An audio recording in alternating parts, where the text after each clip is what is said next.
Demain, 10 mai, en France, ce sera la journée de commémoration de l'esclavage. Nos reporters vous emmènent aujourd'hui à Nantes, une ville portuaire dont l'histoire est marquée par la traite négrière. Pendant plus d'un siècle, les armateurs locaux ont acheté des esclaves sur la côte africaine qu'ils revendaient ensuite aux Antilles. En tout, un demi-million de personnes auraient été ainsi transportées dans les cales des navires nantais. Un passé souvent difficile à évoquer avec les descendants des négriers, mais une famille a accepté d'ouvrir ses archives personnelles pour France 24. Voyez ce reportage d'Alexandra Renard et Sylvain Rousseau, on en parle juste après. Good afternoon. Hello. Ils ont seulement 12 ans, mais tous en savent déjà long sur la thématique choisie par leur professeur d'anglais aujourd'hui. Le commerce triangulaire, sujet que ces collégiens nantais maîtrisent. Leur ville fut le plus grand port négrier de France. Une réalité désormais inscrite au programme scolaire national, et ce, depuis 2001. Élise, leur professeure, est guadeloupéenne et descendante d'esclaves. Elle aime transmettre et décrypter son histoire. Ici, vous avez la marchandise de Nantes vers l'Afrique. Ensuite, après, il y avait en fait tous les esclaves étaient collés pour en mettre le plus possible. voilà, ils sont tous enchaînés. Puis dès qu'ils arrivaient au port, ils les vendaient directement. Voilà, ils étaient vendus au marché aux esclaves, aux Antilles. Est-ce que vous avez pris conscience de quelque chose? Totalement idiot de dire ça. C'est pas une couleur de peau qui va tout changer. Bah, exemple, vous, c'est pas parce que vous avez la peau noire que vous n'êtes pas intelligente. Vous êtes même prof d'anglais, donc... Effectivement, le racisme tient ses racines dans cette histoire de l'esclavage et de la traite. Mais à cette époque-là, faire du commerce d'esclaves, c'était tout à fait dans l'ordre des choses et c'était rentable. C'est seulement à partir des années 1990 que les Nantais ont osé évoquer ce gigantesque trafic humain sur lequel s'est bâtie partie de la richesse de Nantes. Jusqu'ici, la ville était comme amnésique, honteuse de son histoire négrière. Désormais, l'association Les Anneaux de la Mémoire fait revivre ce passé pour le dépasser. L'un de ses membres, historien, en chasse les dernières traces pour les touristes et les scolaires. Nous allons vers le lieu emblématique de la naissance du trafic négrier nantais, la maison Montaudoin. En 1707, le navire négrier l'Hercule a été armé par cette famille et constitue ainsi la première expédition, disons, officielle de la traite négrière. Il y en aura ensuite plus de 2000. Des expéditions encouragées par Louis XVI qui anoblissait les négociants négriers avec la bénédiction du clergé catholique. Un trafic humain invisible au Nantais.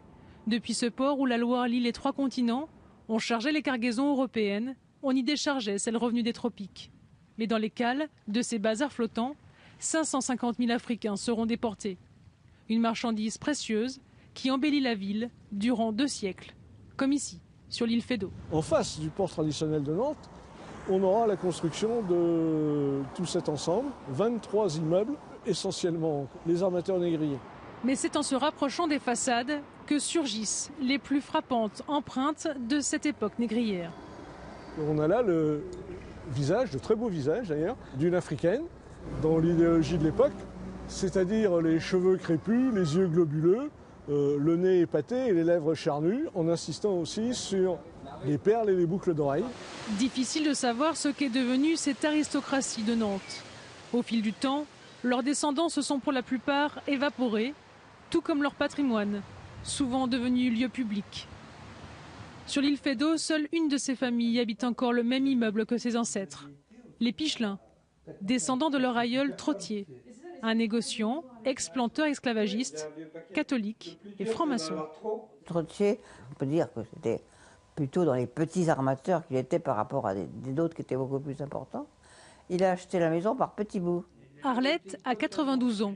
Leur famille a accepté, chose rare, de rendre publiques leurs archives privées. C'était en 85 à la demande d'un historien. Jusque-là, les Pichelins conservaient tout, sans vraiment s'en soucier. C'était tabou, parce que les grands-parents n'aimaient pas tellement en parler, ils en parlaient très peu. C'est pas par honte, c'est par une mémoire qui était enfouie dans leur tête, peut-être. Nous, on n'est pas du tout pareil, on cherche à en savoir le plus possible, ce qui a été normal à l'époque et moins maintenant avec notre mentalité actuelle. Arnaud est issu de la 7e génération. Parce qu'il est désigné dépositaire des documents familiaux, il en fait actuellement l'inventaire. Des archives précieuses qui l'intéressent, mais sans lien affectif. Là, vous avez les lettres qu'il a reçues à son nom. Donc, par exemple, une lettre adressée au citoyen Trottier, armateur, place du Port-au-Vin, à Nantes. Port-au-Prince, ce 15 pluviose en 11. Monsieur, à peine étions-nous à 200 lieues au large qu'on s'est aperçu qu'il y avait 26 pouces d'eau dans la cale. Aussi, nous dirions pas à l'Amérique, c'était un négociant. Et négociant voulait dire que tout n'était pas centré sur la traite négrière. Une traite poursuivie à Nantes, même lorsque celle-ci était interdite. C'est ce qui a réellement terni l'image de la ville. Elle fut le seul bastion de l'Europe négrière illégale et déporta jusqu'en 1830 quelques 100 000 captifs supplémentaires. Je ne sens pas de responsabilité particulière, mais tout ce que je peux faire pour contribuer à accéder à la connaissance de ce système me paraît tout à fait indispensable. Il y a énormément de familles nantaises de cette époque-là qui existent encore, qui ont des archives et qui pourraient également les mettre à disposition. Depuis plus de 20 ans, la ville poursuit son chemin de mémoire retrouvé. Grâce aux archives privées livrées par les descendants, Nantes a ouvert des salles permanentes consacrées à la traite des Noirs. En 2012, elle construisait un mémorial de l'abolition de l'esclavage. Le travail forcé et l'esclavage moderne concernent encore 250 millions de personnes dans le monde. Et pour parler de ce sujet, nous sommes avec Myriam Cothias, présidente du Comité national pour la mémoire et l'histoire de l'esclavage. Merci d'avoir accepté notre invitation. Alors, je signale au passage, avant de commencer cette interview, que votre comité organise au Jardin du Luxembourg à Paris demain à 17h un concert pour l'égalité et jusqu'au 25 mai une exposition sur la République et les abolitions de l'esclavage au pluriel. On l'entendait à la fin de ce sujet, beaucoup de gens, des milliers de gens sont encore en situation d'esclavage aujourd'hui dans le monde. À quel moment parle-t-on d'esclavage? Parce que la traite négrière appartient au passé, mais il y a différentes formes d'esclavage aujourd'hui dans le monde. Oui, il y a différentes modes, mais il faut placer la question à plusieurs niveaux. D'abord dans le cadre national. Est-ce qu'il est important de connaître l'histoire de l'esclavage et de la traite? Oui. Est-ce que ça a un rapport avec la République et le pacte social actuellement? Oui, parce que les esclaves et les abolitionnistes se sont battus pour l'égalité et dans un cadre républicain. Est-ce qu'il faut faire des amalgames entre repentance et accusation à cause de l'esclavage? Là, non. Parce qu'il est nécessaire de connaître l'histoire de l'esclavage, d'admettre que c'est une partie de l'histoire de France, que ça a constitué une partie de la richesse économique de la France, et qu'à ce titre-là, il faut le reconnaître. Parler de l'esclavage, c'est pas mettre en accusation une partie de la population, sauf à considérer qu'il y a une histoire blanche, une histoire noire et une opposition entre des groupes de population au sein de la France. Alors, ce dont vous parlez, ce sont des polémiques qui, en ce moment, ont lieu en France, puisque les commémorations de demain arrivent dans un contexte un peu particulier. À propos de l'enlèvement des jeunes Nigérianes par la secte Boko Haram, le député UMP Thierry Mariani a réagi en affirmant par un tweet « L'enlèvement par la secte Boko Haram rappelle que l'Afrique n'a pas attendu l'Occident pour pratiquer l'esclavage. Hashtag, mot-clé, donc déculpabilisation ». C'est symptomatique d'une France qui a du mal à faire face à son passé, à reconnaître sa culpabilité, ce tweet.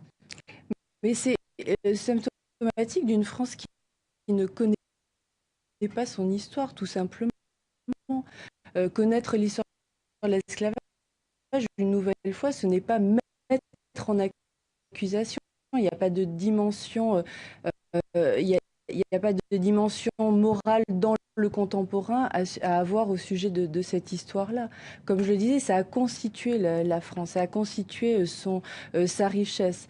Donc, admettons-le, bien sûr, l'Afrique a connu l'esclavage, bien sûr, l'Afrique connaît dans des régions marginales encore l'esclavage, mais on n'a pas à mettre en relation ces phénomènes-là pour en tirer des explications sur l'esclavage et la traite perpétrée par les Occidentaux. Ça n'a aucun sens. Ça n'a aucun sens. Connaître l'histoire de l'esclavage, ce n'est pas mettre en accusation une partie de la France qui se reconnaîtrait comme blanche. Et vous voyez que là, on a un problème. La République ne reconnaît pas de différence raciale. La République met au centre de son discours un universalisme et une égalité entre ses citoyens. Donc on n'a pas à opposer une France qui se dirait blanche, et d'ailleurs, qu'est-ce que ça veut dire? Ou alors une France qui se dirait noire. Sur cette question des couleurs, je voudrais faire insister sur le fait que les catégories qu'on considère comme étant normales maintenant, à savoir la catégorie noire ou la catégorie blanche, n'existent pas avant la période coloniale. C'est-à-dire que ce sont des catégories de désignation de population qui vont naître au XVIIIe siècle dans ce monde esclavagiste, qui ensuite ont migré vers l'Europe. Donc on peut réfléchir sur est-ce qu'il est encore pertinent d'utiliser ces catégories, qu'est-ce qu'elles signifient précisément actuellement. Ces commémorations, justement, elles vous aident à apporter de la pédagogie, à poser ces questions, à interroger la société française? Elles sont là pour ça. Elles sont là pour rappeler combien cette histoire a été importante. Elles sont là pour rappeler aussi que les esclaves et les philanthropes se sont battus pour l'égalité du genre humain. Et se battre pour l'égalité du genre humain, c'est un combat perpétuel. Et précisément, l'enlèvement de ces lycéennes, on peut l'interpréter aussi comme cela.